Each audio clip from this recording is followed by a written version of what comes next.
Hello, welcome to your Algebra 2, Lesson 3.5. Today, you're going to learn how to perform basic matrix operations. So obviously, that's our objective, that you will be able to perform operations with matrices. Notice that matrices is the plural, matrix is the singular. So what is a matrix? A matrix is a rectangular array of variables or constants in horizontal rows and vertical columns, usually enclosed in brackets, and again the plural is matrices. The entries, the variables or constants in the matrix, are called the elements of the matrix. So here's an example. In the brackets you see 1, 6, 3, 4, 5, 2. That is a matrix.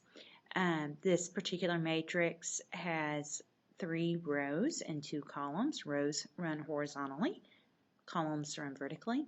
The element 5 is in row 3, column 1. So if you look down at the third row, and in the first column, you'll see that you have element 5. The matrix above, again, has 3 rows and 2 columns. The number of rows and columns a matrix has is called its dimensions. The dimensions are always given as the number of rows by the number of columns, or R by C. So there's that old RC Cola. Anyway, that's just a good way to remember it. It's always R by C. Make sure you understand dimensions. If you'll notice there on your notes, we've got an example where we have in the brackets there we have a matrix that's 1, 2, 3, 4, 5, 6. That is a 2 by 3 matrix because there's 2 horizontal rows and 3 vertical columns. Rows always run horizontally and columns always run vertically.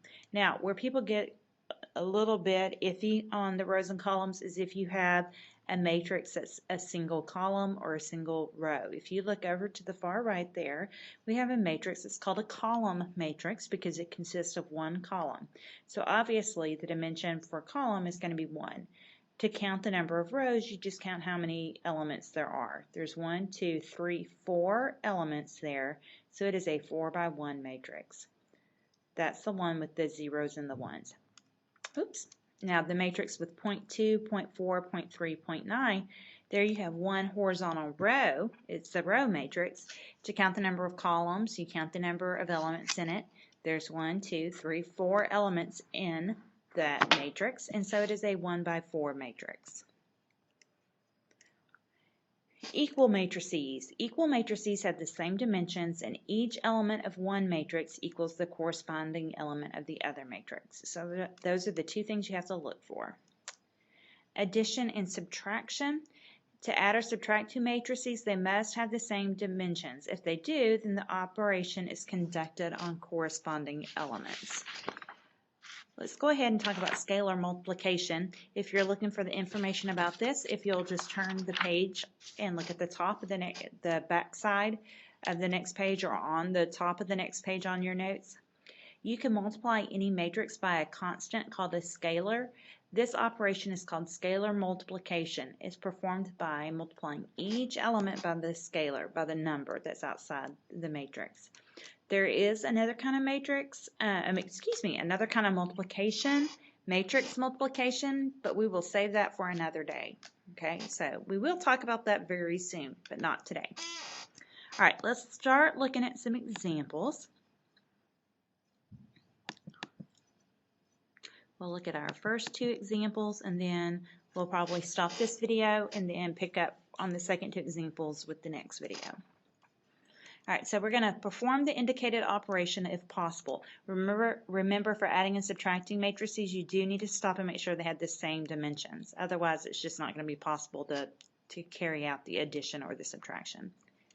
All right, so part A, we've got 2 little 2 by 2 matrices to add together.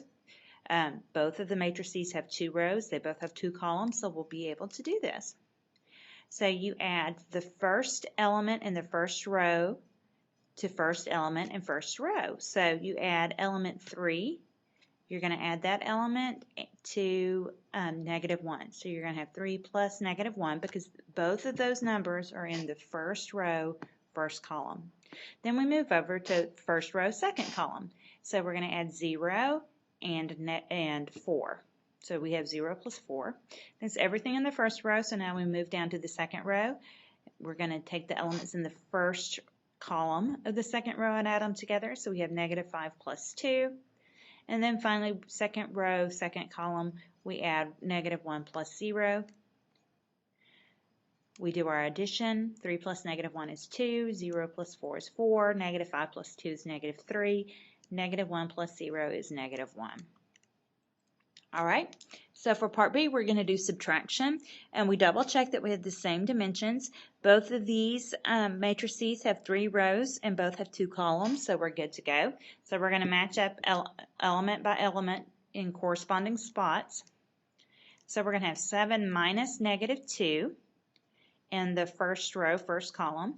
First row, second column, we're going to have 4 minus 5. Second row, first column, we're going to have 0 minus 3. Second row, second column, we have negative 2 minus negative 10. Third row, first column, we have negative 1 minus negative 3. Third row, second column, we have 6 minus 1. 7 minus negative 2 minus a negative is the same as adding a positive, so we have 7 plus 2 is 9. 4 minus 5 is negative 1. 0 minus 3 is negative 3. Negative 2 minus negative 10, that's the same thing as negative 2 plus 10, which is 8. Negative 1 minus negative 3, that's the same thing as negative 1 plus 3, so we get 2. 6 minus 1 is 5.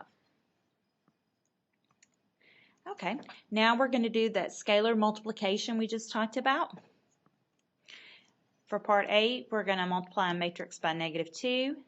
And so every element inside that matrix gets multiplied by negative 2. So we're going to do negative 2 times 4, negative 2 times negative 1, negative 2 times 1, negative 2 times 0, negative 2 times 2, and negative 2 times 7. And so we get negative 8, 2, negative 2, 0, negative 4, negative 14. Now we're going to combine multiplying and adding. So remember your order of operations. You want to do the multiplication first and then add. So we're going to multiply 4 times that first matrix, and then we're going to take whatever product we get and add that to the second matrix. So we have 4 times negative 2, 4 times negative 8, 4 times 5, 4 times 0, and then to that we're going to add the matrix negative 3, 8, 6, negative 5. Okay, so our products are 4 times negative 2 is negative 8, and then we have negative 32, 20, 0.